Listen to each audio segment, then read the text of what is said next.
This time we're off to the spectacular Great White Continent of Antarctica, certainly one of the most awe-inspiring places on our planet. And I speak for both Nikki and I when I say we are super excited about this one. For many people, Antarctica is one of the ultimate destinations, and for many keen world travelers, it's often the final continent as well. There's always been something extra special, I think, about Antarctica. So distant, so different, so remote, so unknown. An Antarctica expedition, even in our current age, still feels like an adventure, a proper voyage into a place where still relatively few people on our planet have ever been. Today, Nikki and I are joined by our good friend, colleague, and popular rock jumper guide, Adam Walleyn, who was last seen on one of our webinars talking about spectacular birds of paradise in the exotic location of Papua New Guinea. This is still one of our most viewed webinars to date, and if you haven't yet seen it, please feel free to check it out on our website under our dedicated webinar page. Some may say Adam's doing a full 360 on us, from the warm forests of the tropics to the icy, cold, white continent, and some fabulous subantarctic islands as well. On the whole, Adam has spent an extraordinary volume of time exploring the world's oceans, amounting to many years of his life on board expedition cruise ships, through the Russian Arctic, the Northwest Passage, New Zealand's subantarctic islands, trips through the Western Pacific, Melanesia, Indonesia, tonight's featured destination, Antarctica itself, and many of the other famous subantarctic islands, including South Georgia, Inaccessible, Gough, and Tristan da Cunha of South America and Africa. So this is sure to be a memorable webinar in every way, and we invite you to sit back, relax, and enjoy. As always, we love to hear your questions and feedback. For this, just please use the Q&A box at the bottom of the screens or the chat function. And on that note, I think that's enough from me, and over to you, Adam. Wonderful. Okay, thank you very much, Keith, and thank you, Nikki, and hello to everybody tuning in there. I went to Antarctica first as a bright-eyed and bushy-tailed 21-year-old kid, and managed to find my way back there almost every year since. It doesn't look like I'm going to make it there this year, but very happy to be able to take you on a virtual journey there today. So Antarctica, probably what most of us think of Antarctica is this white ribbon of land down there at the bottom of the world. But let's change our perspective here and center Antarctica on the map to see what it really looks like. So it is a continent. It is the coldest, highest, driest, and windiest continent in the world. It's virtually uninhabited, and it's covered in ice. In places, the ice is 2 to 3 miles deep. And it's surrounded by the Southern Ocean. And the Southern Ocean does freeze over in part in the winter, and that sea ice extending from Antarctica would actually double the size of Antarctica during the winter. Okay, so this is from the inside of Shackleton's hut during the Nimrod expedition. And the human history in Antarctica is very brief, but also very notable. And the most, the first recorded landing in Antarctica was in 1895. So that's remarkably recently. Soon following on that, we got into what's called the heroic age of Antarctic exploration. And this is an extraordinary period of time where a number of countries were sending explorers and scientists down to explore and map this new land that people wanted to know about. But the big goal of that time was to reach the South Pole. That was at that time considered to be the most difficult bit of land for anyone to get to. And it was in 1911 when Roald Amundsen and his team became the first people to reach the South Pole. It's an extraordinary period in history, and I really encourage you to read some of the many books that are written on this period. My personal 2 favorites are The Home of the Blizzard and The Worst Journey in the World, but there's many books written on this period, and I do encourage you to get into the reading on that. With the attainment of the South Pole, the heroic age kind of started to wane, and a new phase entered. And this was like a colonization period when these same countries started to build bases and claim bits of Antarctica, and it seemed to be heading that way. But then actually humankind did something quite extraordinary and came together to set aside Antarctica, put aside any territorial claims on Antarctica, and set it aside as a continent dedicated to peace and science. And so the Antarctic Treaty came into place in 1961, and I will note that it will expire in 2048. So what's going to happen next, we will see. But let's look again at Antarctica. I'll pull up my laser here. So this thin piece of land that extends north, this is the Antarctic Peninsula. This is the northernmost bit of land in Antarctica. You've got two big seas, the Weddell Sea beside the Antarctic Peninsula and the Ross Sea on the opposite side. Otherwise, it's pretty much a circular continent, okay? You've got two lines on the map. That dark gray line is the 60th parallel, 60 degrees south. So the Antarctic Treaty covers any bit of land to the south of the 60th parallel.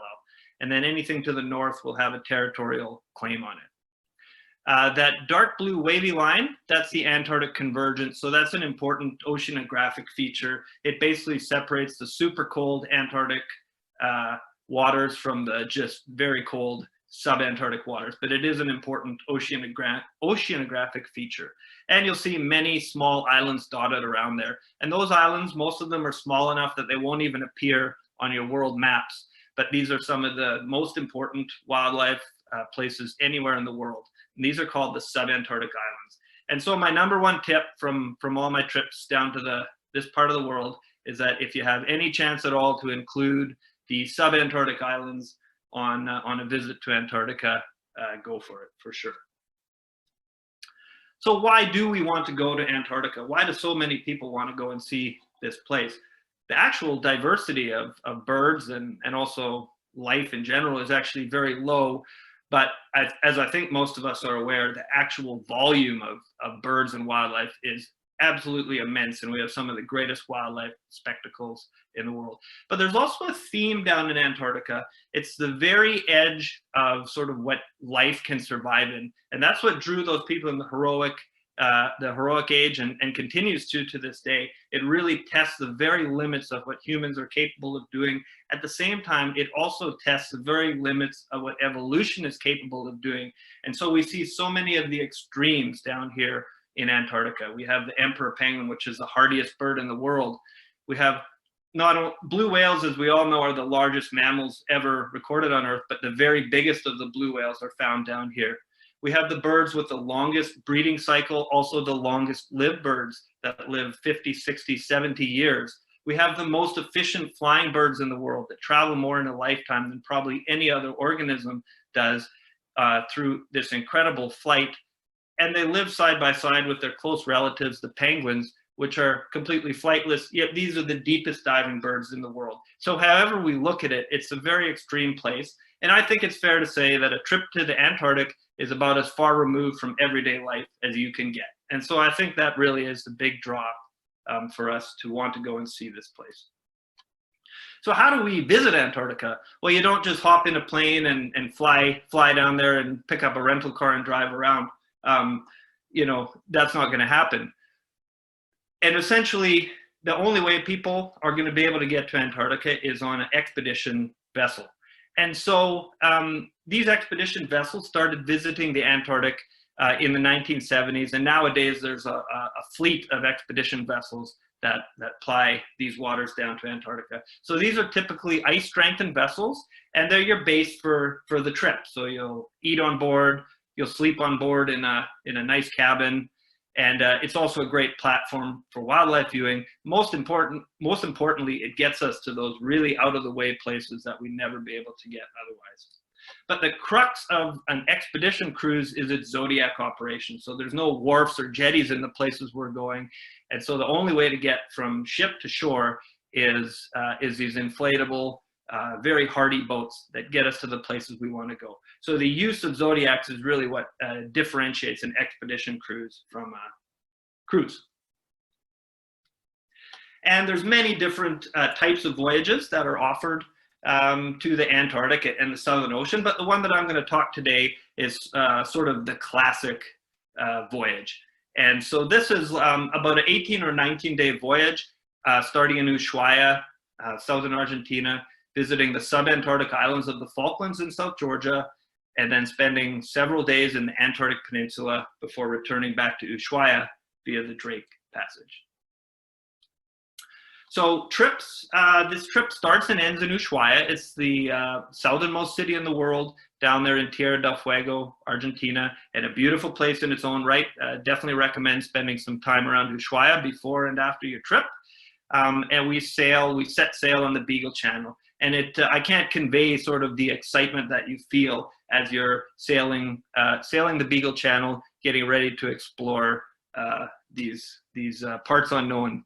And it's really quite something. But after a day at sea across the Patagonian shelf, the trip really kicks into high gear at the Falkland Islands. And this is a windswept, rugged, and really beautiful islands down there in the South Atlantic. It's administered by the UK, and then Argentina also has a claim on them. They call them the Malvinas Islands. So two main islands, East and West Falkland, with Stanley, the capital, over there on the far east. And we will visit Stanley on one of the days there. And the other day will be spent exploring those offshore islands over to the west.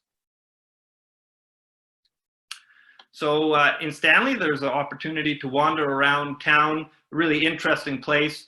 Those are blue whale jawbones in front of the church. And also from a birding perspective, some interesting birding just in behind town. Birds here are typical of the Patagonian steppe of southern South America. Common things that you might have seen in those areas as well: upland geese, beautiful long-tailed meadowlark, and Magellanic penguins. Love those sandy beaches in the Falklands. There's two endemic birds in the Falklands, and one of them you can see right in the waterfront in Stanley, and this is the Falkland steamer duck. A really interesting story going on with these. The conventional wisdom was that there were two species of steamer ducks in the Falklands: the Falkland steamer duck, which cannot fly, and the flying steamer duck, which can fly and is also found in South America. But a recent genetic work done on these birds has shown that actually they all share the same genetic material. So there's only one species of steamer duck in the Falklands, and it's distinct from those in South America. But the really interesting part is that some of those birds can fly and some can't.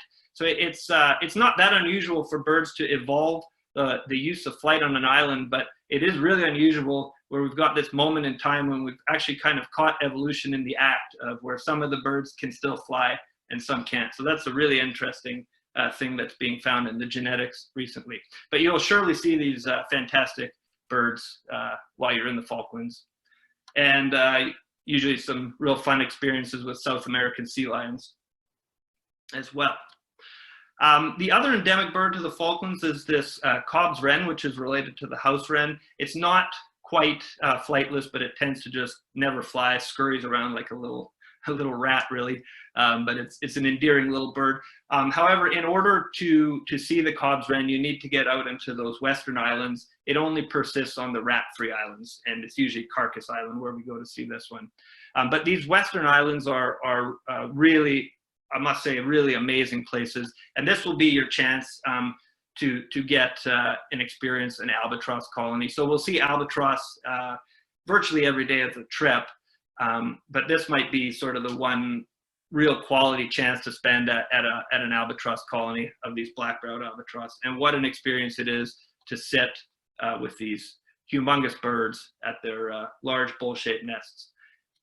And invariably they're nesting in close proximity to rockhopper penguins, and you'll visit lots of penguin colonies on the journey, but this will be the one rockhopper penguin colony that you get to visit. And they're very boisterous, noisy penguins, and there you see them guarding a chick, but rarely a dull moment to be had in a rockhopper penguin colony. And along the edges is this near endemic bird, which is a scavenger and occasionally kills the young as well, the striated caracara. It's a really fantastic bird, and the locals call it the Johnny Rook, but you're sure to see this if you get out onto the offshore islands there. And a couple of species of dolphin to be found in the nearshore waters as well, the endemic Peel's dolphin, and this lovely little Commerson's dolphin, which is a tiny, very striking dolphin. They're usually very close to shore. You can see it here right in the kelp line, and often they'll escort our zodiacs as we come in and out. So all up, it's going to be a phenomenal couple days in the Falklands. I find people doing this trip often think of the Falklands as sort of something nice to get warmed up on the way to Antarctica. But at the end of the trip, they kind of look back at it, especially that day on the outer islands, as one of the true highlights of the trip.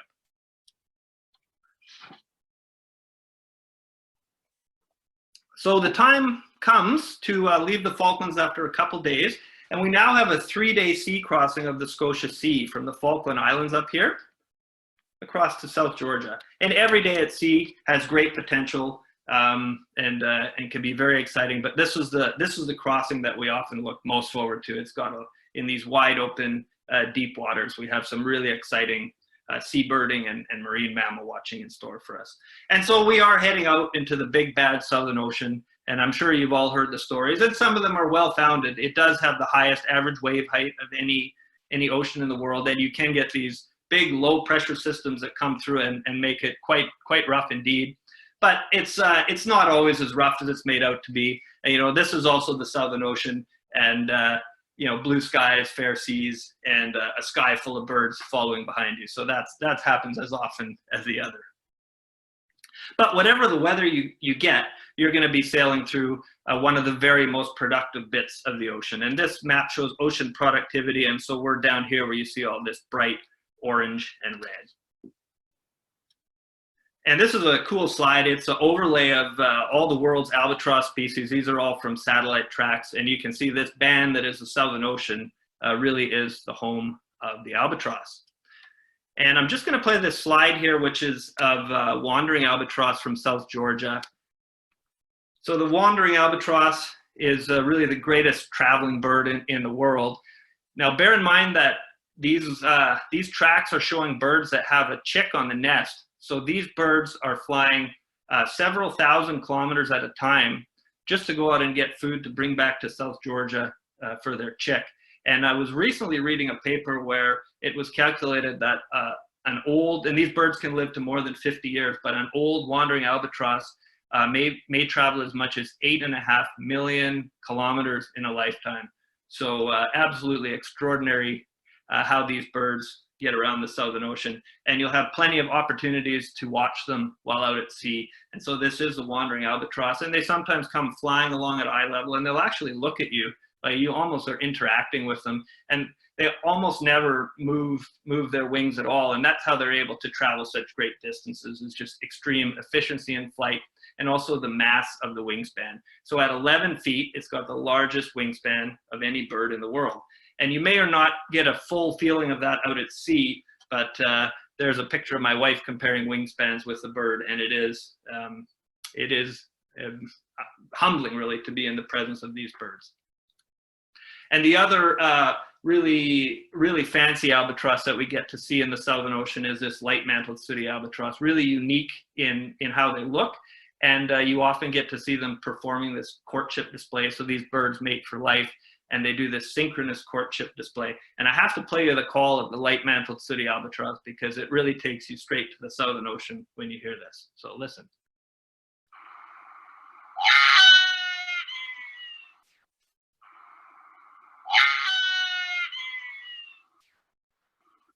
I love that. And the light-mantled sooty albatross is always one of the very favorite birds of this whole trip. We also see penguins anywhere out in the Southern Ocean, and people are often really surprised to see penguins out there hundreds of miles from land. But penguins are true seabirds. They only come ashore to breed and to molt. No other reason. They spend the rest of their life in the water, and they can dive to hundreds of meters of depth, some of the species, but they are true seabirds, and they can be found basically anywhere in the Southern Ocean, no matter how far from land. And they can swim really fast at times. What they do is they hold bubbles in their feathers, and then they use their flippers and push out the bubbles, and it gives them this turbocharge, and you can kind of see that in action there. And then, of course, the pelagic birding fanatics will be just salivating at the chance to get into this hotspot of the world for the tube-nosed seabirds, which include many different species. The white-chinned petrel is one of the most common one. You have a number of confusingly similar prions and diving petrels and others. And we'll all be hoping to see the pterodroma petrels. These are the fast-flying, deep offshore water petrels. They love the wind, and as the hardcore seabirders will tell you, any day with a pterodroma is a great day. And those are a couple of the species that we normally get to see out in the Scotia Sea, the soft plumage and Atlantic petrel. Also a great crossing. The whole anywhere during the whole trip can be great for marine mammal watching. You will, as you get closer to South Georgia, pass these rocks called the shag rocks, and that's a known hotspot for marine mammals. But anywhere along the journey can be very productive, and that's a fin whale. And we sometimes get really exceptional views of fin whales. They're probably the most common whale we see in these waters, and at 23 meters long, they're the second largest mammal in the world. And we never really know where we're going to run into them, because remarkably, all these huge whales are feeding on these tiny Antarctic krill. So if we run into where the krill are, we'll sometimes get some amazing opportunities to see these great whales. And I've seen aggregations of over 200 and 300 big baleen whales, and it's just mind-boggling to think of the volume of krill that must be in the water to sustain those sorts of numbers. Also some fancy dolphins on this crossing. Hourglass dolphin is one we normally get to see. They always seem to be in a rush. They kind of race into the bow, have a quick play around, and then race off somewhere else. But a very striking dolphin with that white hourglass pattern on black. And we'll be hoping, if we're very lucky, to see these southern right whale dolphins. They're more common further to the north than we're going, but they sometimes do dip down into these waters, and they're a sleek, really striking dolphin, and they come through in big pods, and they just froth the water. Very, very exciting to get around a herd of lizzo dolphin, although sadly it doesn't happen that often on this trip, but we'll certainly be on the lookout for them. And then sort of my favorite group of cetaceans to be on the lookout for in these sea crossings are the beaked whales, and this is a fascinating and diverse group. They're very deep diving whales. Recently, they've been found to dive as deep as 3,000 meters, that's 9,000 feet, and can stay underwater for more than 2 hours. Absolutely extraordinary. So they feed on squid in some of the deepest waters. And there's several different species, but as they only typically surface very shallow like these ones, they're pretty obscure, and you do generally need quite calm conditions. But when you get the calm conditions in these waters, you'll typically see some of these beaked whales. This is the Arno's beaked whale. They're really cool. They all come up as a pod all together, and then they all come down. So they look like a bunch of submarines coming up and down. And there's many other species. This is another one we see somewhat regularly, the strap-toothed beaked whale. And so the males all have these erupted teeth that grow, and the teeth are all different shapes. And this is the strap-toothed beaked whale. And absolutely amazing. This beaked whale, his teeth over time grow to actually strap in his mouth. But this is what they do, and somehow they manage to feed. So presumably they're somehow sucking squid into their mouth somehow, even though they can barely open the mouth. But these are the most poorly known large mammals in the world. And this tooth right here is from the very most poorly known mammal in the world, the spade-toothed beaked whale. So this tooth came off a skull that washed ashore in the 1870s, and the tooth was a different shape to any other beaked whale, so it was described as a different species. And there's never been another tooth found of it. There have been 3 further strandings of females that were identified because they shared the same genetic material as the one from this tooth. But just stop and think for a minute. There are huge mammals in this world that we know literally nothing about. We don't know where they live. We don't even know what they look like. And so there's so much more out there, and I think that's just wonderful. But anyway, lots of exciting time to be spent at sea, very exciting. And our next destination will be the amazing island of South Georgia. And for many people, this is really, I guess, a big focal point of the trip, with its soaring mountains, glaciers, and I guess most importantly of all, phenomenal wildlife concentrations, some of the biggest on Earth. And the scenery is amazing, and it's everywhere. Everywhere you go, it's different and spectacular, and that's a big part of what makes South Georgia so special. And so we'll work our way over 3 days along this north coast and east coast, tucking into various bays and fjords that give us shelter and allow us to get ashore. And the big highlight of time spent on South Georgia is a chance to immerse yourself on one of the mega king penguin colonies. So there's 3 king penguin colonies in South Georgia that have over 100,000 birds on them. And it's really as amazing an experience as you can have in the world, and just to be surrounded by so many birds. And I can show you as many pictures as I want, but you really need to get yourself down there and immerse yourself in it, just to look out and see this hundreds of thousands of penguins. But not only to see them, it's to hear them, it's to smell them, feel that cold wind on your face, and just be immersed in the absolute and utter chaos of a king penguin colony. I mean, you owe it to yourself to experience that once in your life. And the birds themselves are absolutely fantastic and very curious as well. There are 5-meter rules down here, but the birds tend not to know about those. And so king penguin has a 13-month breeding cycle, which is the longest of any bird in the world. And the young look very different to the adults, but because of this elongated breeding cycle, no matter when you'll visit a king penguin breeding colony, there will always be chicks around.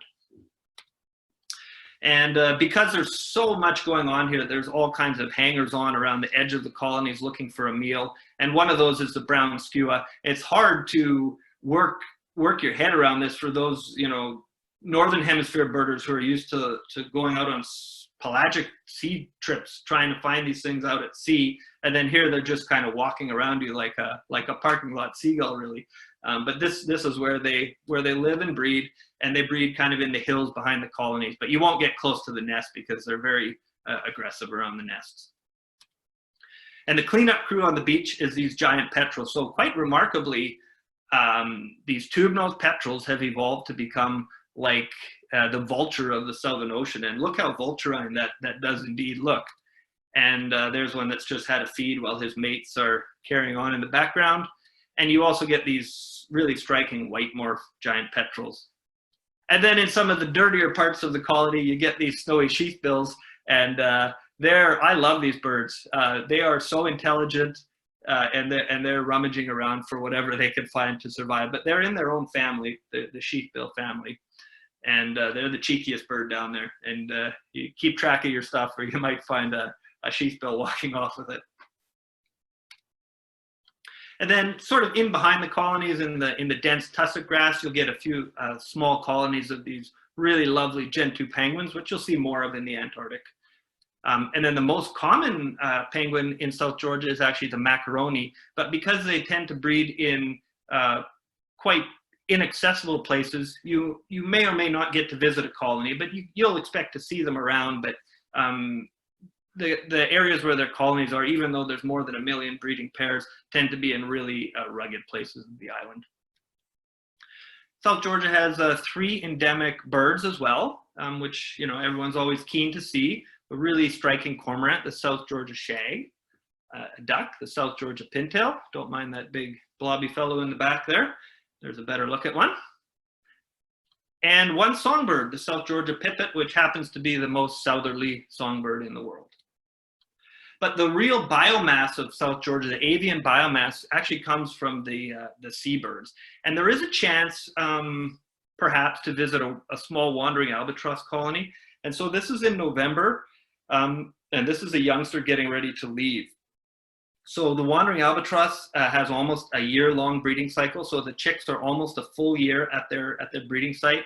And then when they leave, they spend the next 5 or so years at sea before ever returning to their breeding colony. And it's absolutely extraordinary to spend what is going to be one of this chick's last days on solid land before heading off for 5 years. And they're doing this. They're sitting there working up their wing muscles for what's coming up ahead. But the real biomass in South Georgia, avian biomass, is the burrowing petrels. And it's generally estimated that there's in excess of 30 million breeding pairs of burrowing petrels in South Georgia, which has to be one of the largest bird concentrations anywhere on Earth. But having said that, you're actually not going to see them because they come in at night. And it's all underground, and it would be totally irresponsible to go into one of the colonies because you'd destroy the burrows. But here you see a baby prion sticking his head out of one of the burrows. So you won't see them on land, but what you do see in the late afternoons, evenings, the birds start to mass up offshore. And sometimes, especially when it's windy near a major breeding site, the sea just turns black as literally hundreds of thousands, if not millions, of these tube-nosed seabirds start amassing. And the beaches are also full of seals, so they just add to the chaos there. The southern elephant seal, which is the largest seal in the world, there's 400,000 of them in South Georgia, and there's the big males. They spend a lot of their time not doing much, but when a couple bulls decide to have a fight, it's a pretty intense experience. And also, you know, these animals as well, they can dive to almost 2,000 meters as well and spend up to 2 hours underwater. So you might not think of it when you just see them lounging around on the beach, but these are absolutely extraordinary animals. And you're sure to see wherever you go Antarctic fur seals, and there's a very cute little pup. And so this kind of merges into something that I think is really important to talk about in South Georgia. It's all too easy, I think, these days to just get lost in doom and gloom and that everything is hopeless in terms of conservation. But if you want a good news story, turn your eyes towards South Georgia and the sub-Antarctic islands in general. So during the 1800s into the early 1900s, these islands were absolutely pillaged and plundered for any natural resources that they had. And the first to go were the Antarctic fur seals. So much so that by 1915, a team that tried to do sealing there found only one fur seal, which they killed. Protections were established shortly after that. The species was essentially extinct, but the protections from somewhere, they came back. And today there's thought to be between 5 and 7 million fur seals have repopulated South Georgia. So they've, you know, we've left them to come back, and they have. And this is a particularly poignant picture here, I think, a little baby fur seal, and it's sitting on a rusting propeller of a whaling boat. So this is Grytviken Whaling Station, which you'll certainly visit during your time at South Georgia. So during the early 1900s, South Georgia was the center of the global whaling industry. And in that period, nearly 200,000 whales were killed and processed at South Georgia. But whaling was finally stopped in 1966.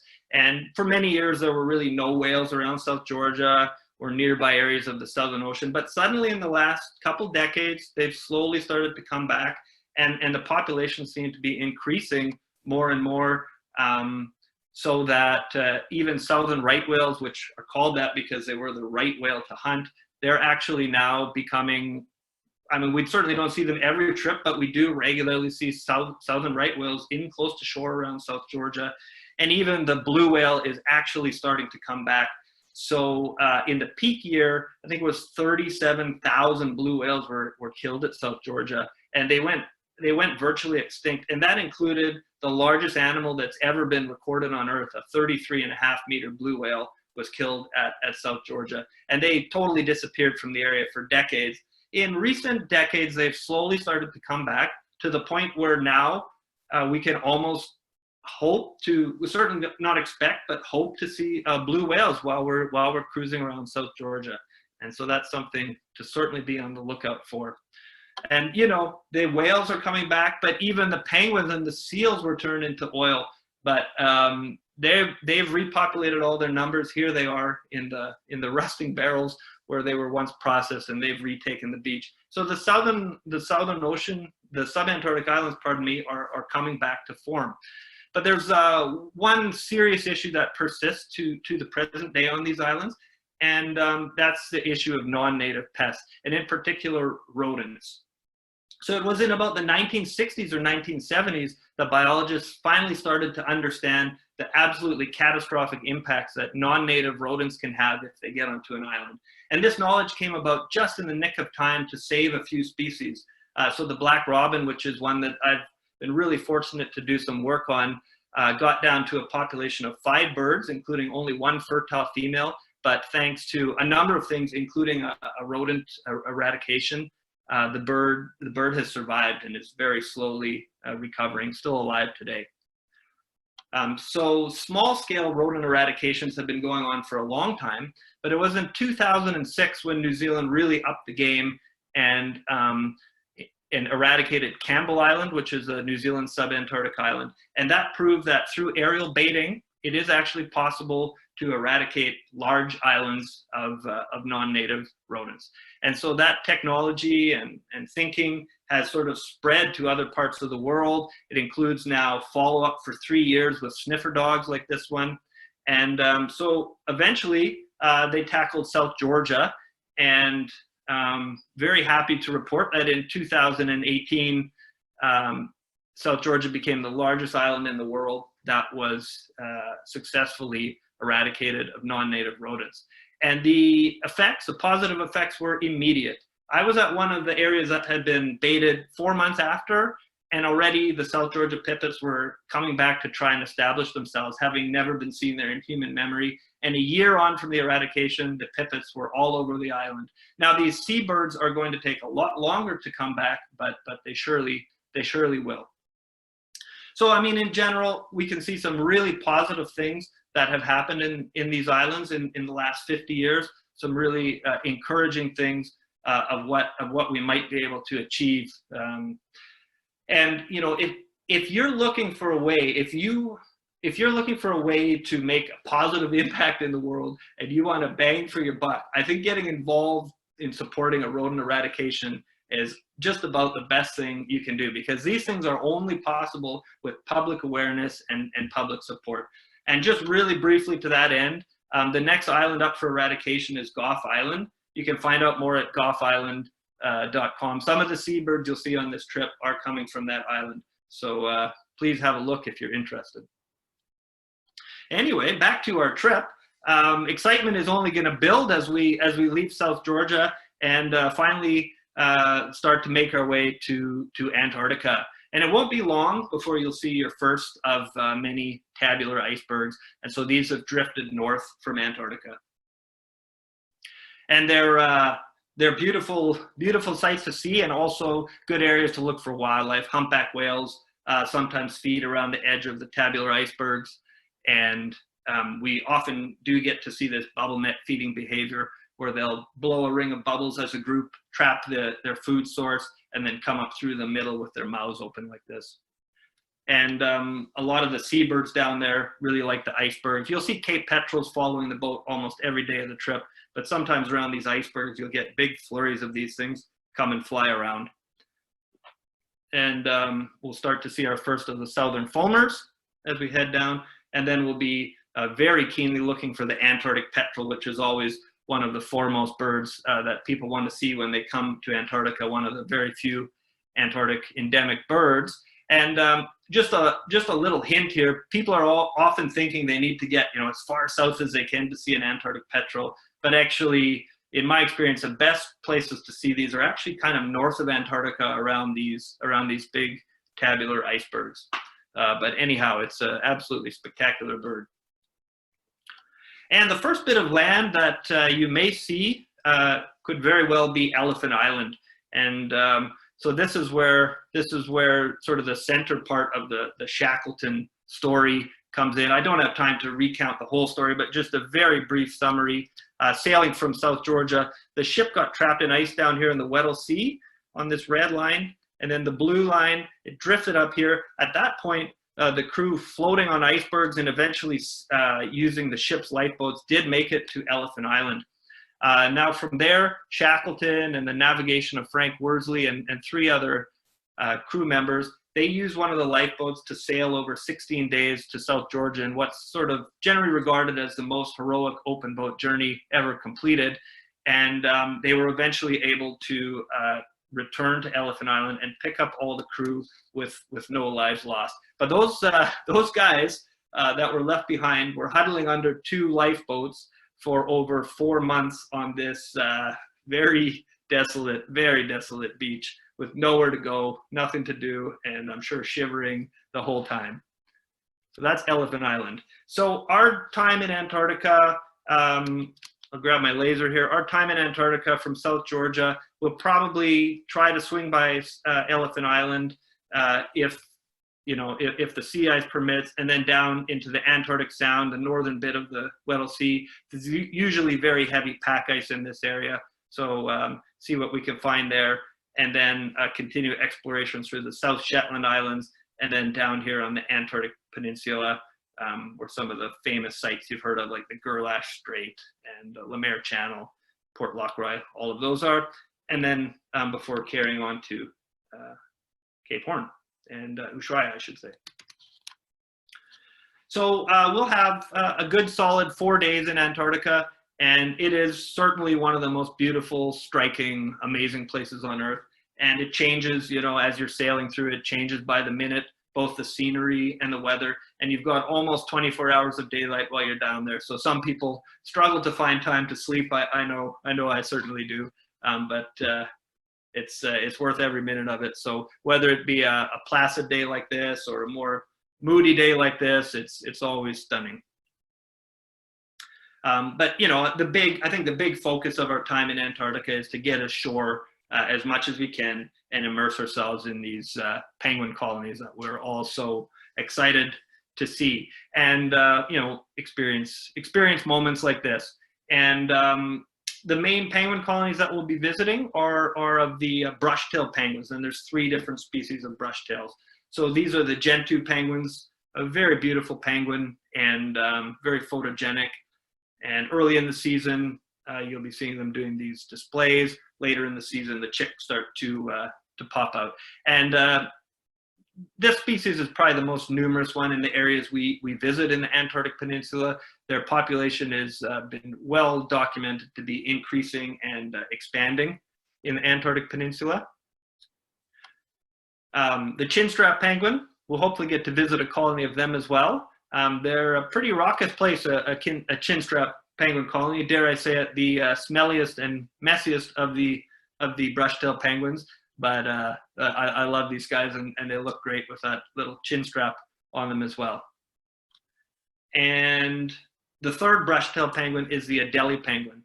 And so as the Gentoo penguin is expanding its range, the Adelie penguin does seem to be kind of getting pushed maybe out of some of the areas where they were breeding. So locally declining there in the Antarctic Peninsula, but we'll still very good chances to get to an Adelie penguin colony during our time in the peninsula. And this is one of only 2 penguins that are actually endemic or only found in Antarctica itself.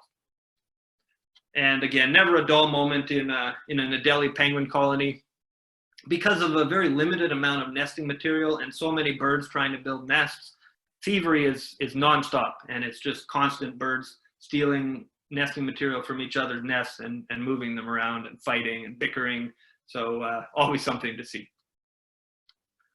So beyond the penguins, you'll get South Polar skuas breeding, especially as you get a bit further south.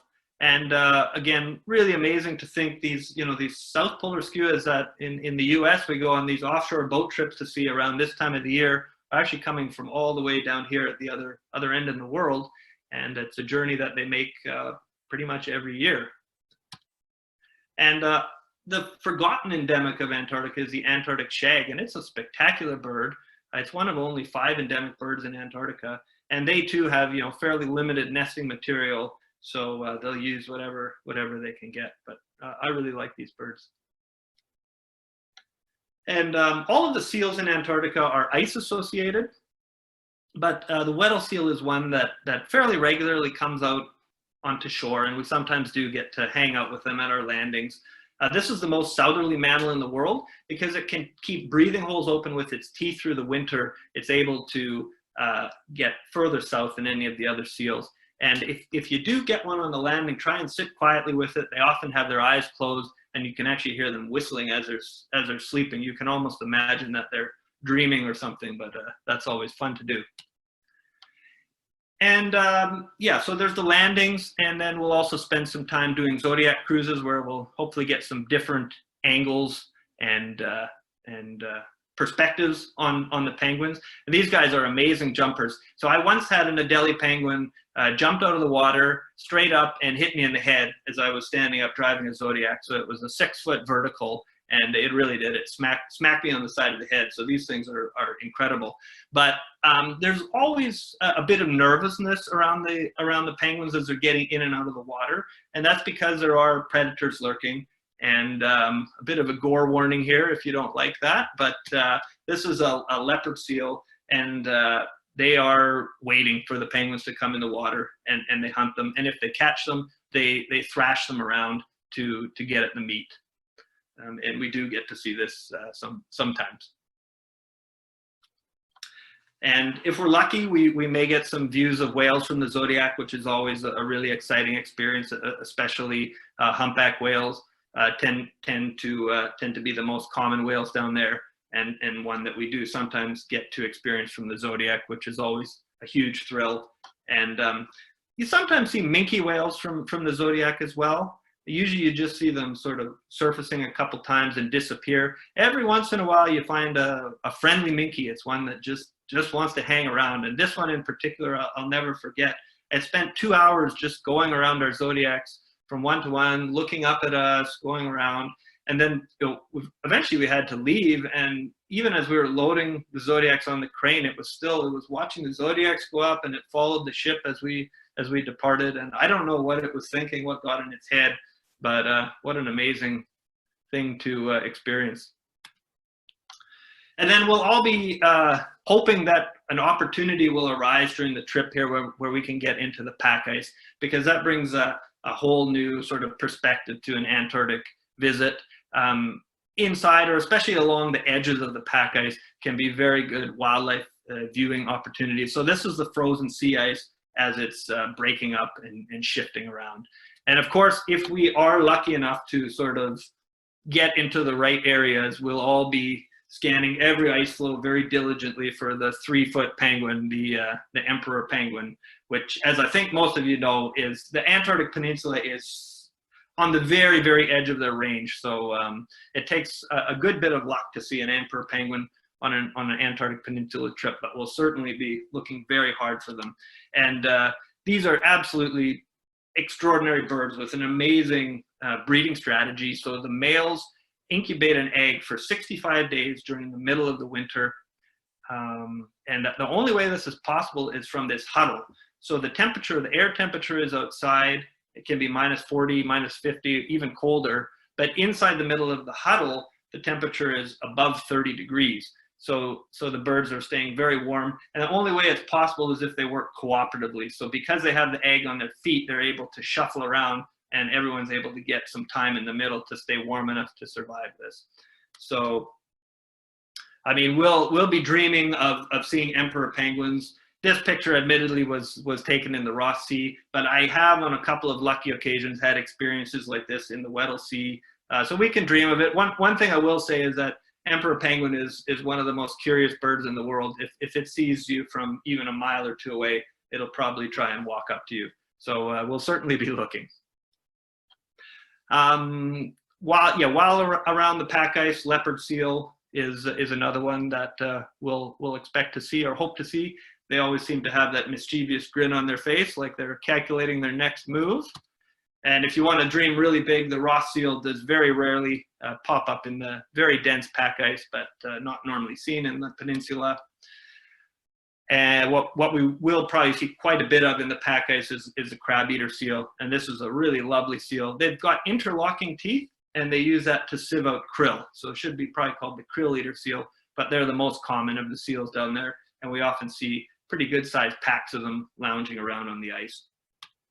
And of course, Antarctica is well known for its high density of killer whales, and quite good chances to get a killer whale sighting or two during our time in the Antarctic Peninsula. Now known to be sort of 4 different ecotypes of killer whales down there, and these are the so-called type B killer whales with the big eye patch. And so this is the marine mammal hunter group. So these are the ones that hunt the big whales and wash the seals off of the ice floes. And type B is the one we probably do see most regularly in the peninsula, and on very rare lucky occasions we may see some hunting behavior as well. And while in the pack ice, we're almost sure to see this, which is my favorite bird in Antarctica, the snow petrel, just white as can be. And you know, this was that sort of late evening light.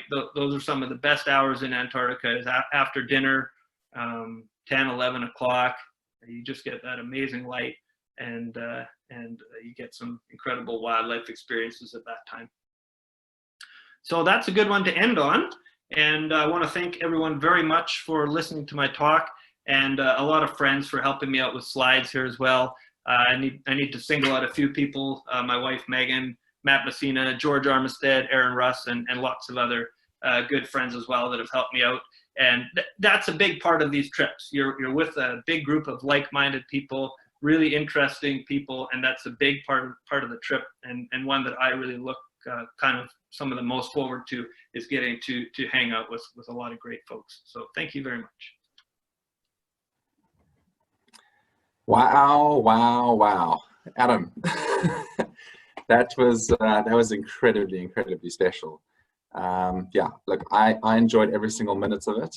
And I hope all of you watching, yeah, got something out of that. It's a very special part of the world, and yeah, clearly you have a lot of knowledge to share from your time down in Antarctica.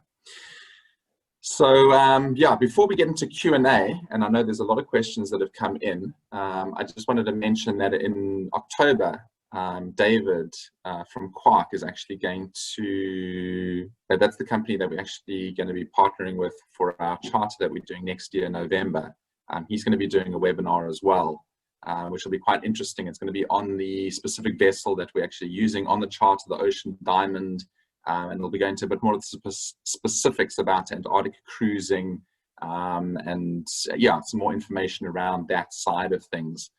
Which we don't usually cover on talks like this, which is Adam's shown us the dreaming side of it, the birds, the mammals, the natural history. So yeah, David's webinar, that'll be in October. It'll either be the 7th or the 14th. We'll update you on that exact date once we have it. But that should be something different as well. And then just before we get into Q&A as well, just to let you know that next week we're going to be featuring Colombia. That's going to be the dream destination up next week, and Forrest Rowland will be giving the webinar, giving his talk on that specific country. Obviously, Colombia, yeah, one of the birdiest places on the planet. There's nowhere else where as many species have been recorded. It's getting close to 2,000 birds on their country list now, which is quite extraordinary. And yeah, Forrest has spent an extraordinary amount of time out in Colombia as well, so he is going to certainly wow us on that front. But yeah, enough from me. Over to Nikki and Adam for a little Q&A. Oh, great. So I've got so many great questions and a lot of awesome compliments that have coming in. Hala is saying, fantastic presentation. It brought back many wonderful memories. Thank you so much, Adam, Nikki and Keith, from Christina. Another one, wonderful from Romney. So yeah, it's coming in. Thank you. First question up is actually from Wendy. She says, please share those book titles again that you mentioned at the beginning. Yeah, I mean, there's hundreds of books, but my two favorite are the Home of the Blizzard, that's by Douglas Mawson. The Home of the Blizzard by Douglas Mawson, and then The Worst Journey in the World by Apsley Cherry Gerard. Worst Journey in the World. So that The Home of the Blizzard was in East Antarctica. Yeah, just read the book. It's an incredible story of survival. And The Worst Journey of the World was where they were trying to collect, and successfully collected, 3 emperor penguin eggs, trying to prove that emperor penguins were the link to reptiles. But the harrowing journey it was to actually do that. You read the book. So what ethnic people live in the Falklands? Is it native Argentinian or is it European? Yeah, ethnic people in the Falklands is all British. It was all British. So as probably many of you are aware, there was a war in 1982 and nearly 1,000 lives were lost. And Argentina maintains their claim on the Falklands, but it's administered by the UK. There's flights to Antarctica that go, yeah, and it's British. It's a British dependency. Yeah, yeah. And you know, Antarctica is an amazing place to travel, but if you had to pick one month, which one would be the best month to travel? Yeah, thanks. That's a good question. Tourist vessels kind of go to Antarctica from November till the end of March. my personal favorite time is November. That's the best seabirding. The elephant seal bulls at South Georgia are fighting, which is an amazing experience, and it's some of the best chances in the pack ice. So things like Antarctic petrel and emperor penguin are easier to see in November than later in the year. Once you get to the middle of the season, there's more of the penguin chicks, especially down in Antarctica. So you get to see more of the baby penguins, and then towards the end of the season is when the whales are really at their very best. The big whales in Antarctica, as the krill stocks kind of really explode. So it's good every time of the year. Personally, I do recommend November, especially from a birding perspective. What are your chances of seeing an emperor penguin, and how many times have you actually seen them on your trips? Yeah, emperor penguin. I mean, everybody always wants to see emperor penguin. It depends on a lot of factors. I mean, I've seen emperor penguin. I've seen over 50 emperor penguins on a trip to the Antarctic Peninsula, but many trips we don't see them. Overall it's less than 50%, but I would say November in general is a better time to go. I can't give you a number. No, I'm thinking of those poor souls that were stuck on that rock under the zodiacs for 4 months that you mentioned earlier in the story. Sherry actually asked, didn't you start your career, Adam, in charge of zodiacs on Antarctic trips? Yeah, that's right. So I kind of did start out as a zodiac driver, and still make sure I get to drive the zodiacs every time I go down there. So yeah, that's kind of how I got my introduction to Antarctica was driving zodiacs. And well, I mean, you know, sometimes as staff we end up on some of these landings, especially some of the trips I've done in the Ross Sea, when you're out there for whatever 6 to 8 hours, and a little bit of hypothermia starts to set in, and you can only start to fathom what these guys were going through. Unbelievable. And Mary's asked now, is it difficult to get in and out of Zodiac, especially if someone has a stiff knee? Yeah, getting in and out of Zodiacs, it's a case-by-case scenario. When the weather is a bit rougher, if you're uncomfortable, you might want to have a think about it. But generally, we find sheltered areas where it's basically just stepping across, and then there's a box to step on. So it's, for the most part, it's really not that difficult getting in and out of Zodiacs. When the weather gets a little bit rougher, especially at the gangway of the ship getting off and on, it can be slightly more challenging. But I'm sure David will cover off on that in the upcoming talk as well. Vicky asks a question here: how do honor whales find prey at 3,000 meters down? Yeah, the beaked whales have these melons. You probably got a feel for it in that one picture of the Arnos that I showed. They've got these big melons, and they use those for echolocation. So I mean, nobody really knows what they're doing down there, but I think the theory is that they're using echolocation to actually stun squid down there, and then they suck them up or eat them. But yeah, and as I say, these beaked whales are so fascinating, and so much to learn about them, including, you know, how they withstand the pressures down there as well. Yeah. Philip asked earlier in the chat feature, will the penguins have youngsters in November? Yeah, in November, the king penguins always have youngsters. In the Falklands and South Georgia, you'll probably be at the very early stage. It might be eggs, or you might get some very young chicks. It's the early part. Then down in the peninsula, they'll be courting, so there won't be youngsters in November. They'll be courting, but that's cool to see as well. A lot of very interesting courting behavior. But the sub-Antarctic islands, you'll see some of the chicks in November. Thank you, Katie. She was saying this webinar has been fantastic. I have changed my mind, and I want to go and visit Antarctica next time. So yeah, thank you so much for those comments. And then Michael has asked, what guidebooks do you recommend on this trip?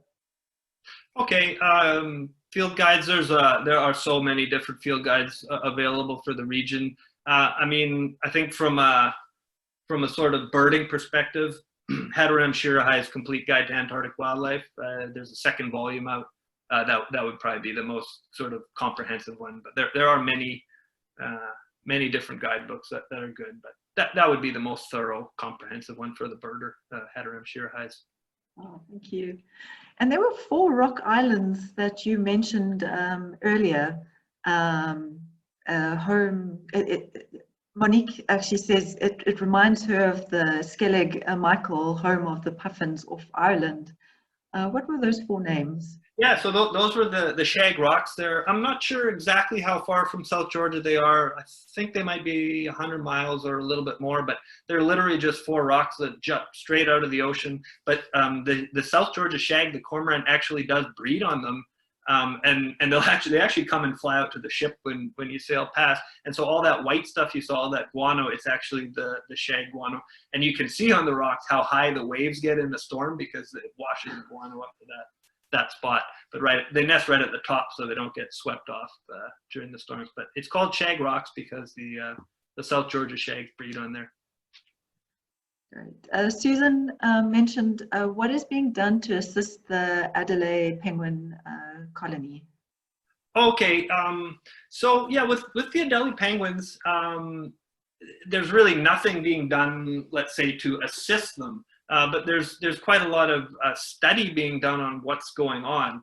So, and I'm not up on all of the latest research, but what I have read and what I've been told is that it's pretty well documented that the gentoos and the Adelies are feeding on different prey, and the prey that the gentoos are feeding on is becoming more common in that area, and the prey the Adelies are feeding on is becoming less common. And so the gentoos are kind of getting the upper hand. Now, but bear in mind, the Antarctic Peninsula is the very tip of Antarctica. I mean, Adelie penguins, this is the very edge of their breeding range. So there are millions of Adelie penguins in the rest of coastal Antarctica. So globally, they're not in any sort of immediate danger. And I mean, I'm not sure, apart from stopping climate change today, I'm not sure what we really could do to assist them. Did you say some of the seabirds fly for 5 years without landing on land? And how yeah, so just to clarify that, you know, so these wandering albatross, they won't return to land for 5 years, but they certainly land on the water. So typically seabirds fly when it's windy, and it usually is in the Southern Ocean, so they fly quite a bit. But they do land on the water when it becomes calm, because especially for, you know, albatross and like these pterodroma petrels, it's just too much energy expenditure to be flying when it's be calm. So they just sit and wait on the water for the wind to pick up. And I mean, I've seen studies that suggest, you know, these great albatross may spend up to 30% of their time at sea actually sitting on the water rather than flying. But it's solid land that they don't return to. They're not continuously on the wing, but they are for much of it. Fascinating. Deborah asks, is there special outwear provided during a tour? Is there special outwear? Often there will be a jacket. A jacket is provided. And normally rubber boots. You'd have to check with a specific operator. It varies by operator. I'm not sure if Keith wanted to chime in at all on that, but it usually is some of the outwear. But so the most important thing when you're going on one of these expeditions into colder places, and to be honest, I mean, it doesn't really get that much below freezing in Antarctica, so it's chilly but not like really cold usually. But the most important thing is to be waterproof, you know, keep the water off of you. Yeah. I love what Ainsley says here. Hi, Adam. Thank you so much for this insight. Your nieces and nephews sure enjoyed this, as did I. Hi, guys. And Patricia, thank you. She just mentions wonderful presentation. So Salvador's asking, it looks like knee-high boots are necessary. Should we bring them, or does the ship supply them? Sorry, and that's from Suzanne. And Yeah, I'll just jump in quickly. I wouldn't necessarily say knee-high, but full-size rubber boots are probably good, and typically the ship does supply them. And especially, getting in and out of the Zodiacs on shore is especially when you don't want to get a boot full of water as you're getting in and out of the Zodiacs. But most people don't bring knee-high boots, but full-size rubber boots, insulated rubber boots are good. Yeah. It's a good question for us to also ask when we run our Antarctica cruise webinar with Quark Expeditions, who we're partnering up in 2021, and some of the details there. What is the approximate daytime temperature in November? This is an interesting question for me because I'm based in Mauritius, where it's constantly warm, and winter you're wearing shorts and slip-slops. So what is the temperature there? Yeah, so South Georgia is south of the Antarctic convergence, and I mean the Falklands are a bit warmer, but once you get to the Antarctic convergence, at that time of the year temperatures stay pretty consistent between a few degrees above freezing to maybe 5 or 6. It's usually between freezing and just a few degrees above freezing. So it's, again, I say it's chilly, but it's not really cold. The bigger factors, it's not so much the temperature, it's the wind and the rain. Those are the things that will get you cold rather than the temperature. Michael asks, what are the pre and post trips that you would recommend? Oh, pre and post trips. I might let Keith take that one. Sure, yeah, no problem. Sorry, I'm just tapping away here in the background. We've got so many comments, which is great.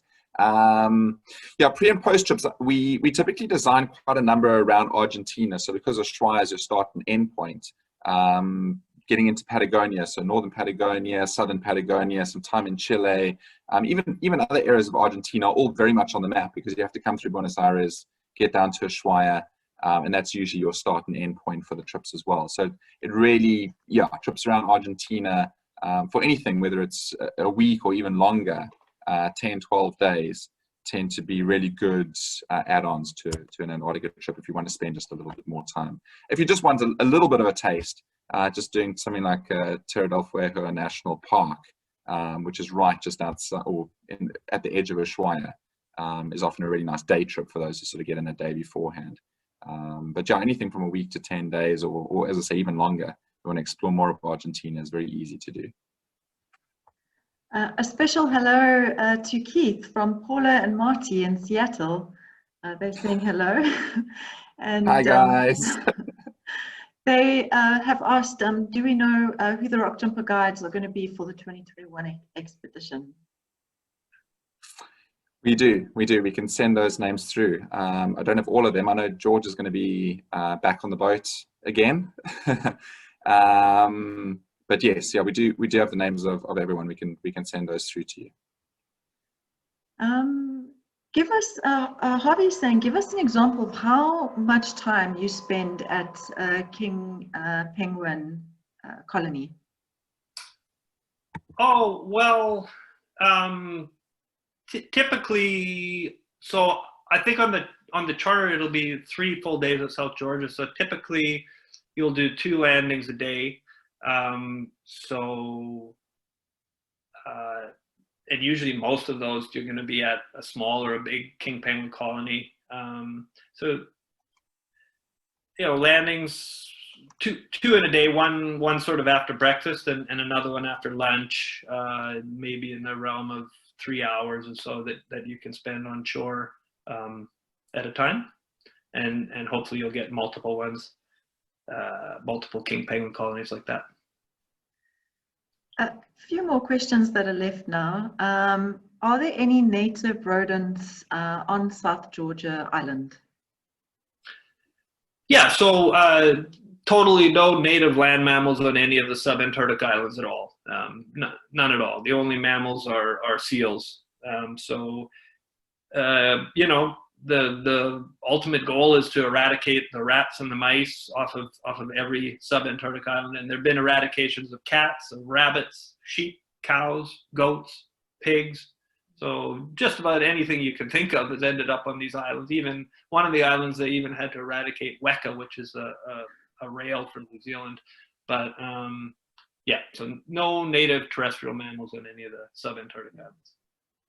And is there a possibility to spend a night on Antarctica? Typically not. Not a chance to spend overnight, but yeah, some operators will do a night of camping in Antarctica, but that's not that common. Robert here is asking, do you visit the Penguin Post Office on this trip? Penguin Post Office, if that's Port Lockroy, typically we'll visit Port Lockroy. Yeah, and you can send some mail from Port Lockroy. Oh, great. I think we are getting to the end now. So Patricia said, thank you. That is all our questions. Yeah, thank you very much, everyone. Really appreciate it. Thank you, Adam. Thanks, everyone. Thank you. Fantastic. Yeah, thanks, everyone. Absolutely wonderful, lovely Q&A there, Nikki and Adam. Great insights, Adam. So yeah, thank you so much to everyone for joining us once again. And yeah, just a reminder that the webinars are recorded and can be viewed later. The links will be available within the next 24 to 48 hours as per usual. And yeah, just another reminder that next week is going to be something a little different to Antarctica. We're heading off into some of the forest zone again with Forest Island, where he's going to be chatting about Colombia, one of the birdiest places on the planet. And then just one more reminder again that these webinars are all offered free of charge, but should you wish to donate towards our tour leaders, our GoFundMe link is still open, and 100% of the proceeds go directly towards our guides. Yeah, thanks again so much to all of you for your generosity already in this regard. And yeah, finally, from Adam, Nikki, and myself, and everyone else at Team Rockjumper, thank you and goodbye. Cheers, everyone.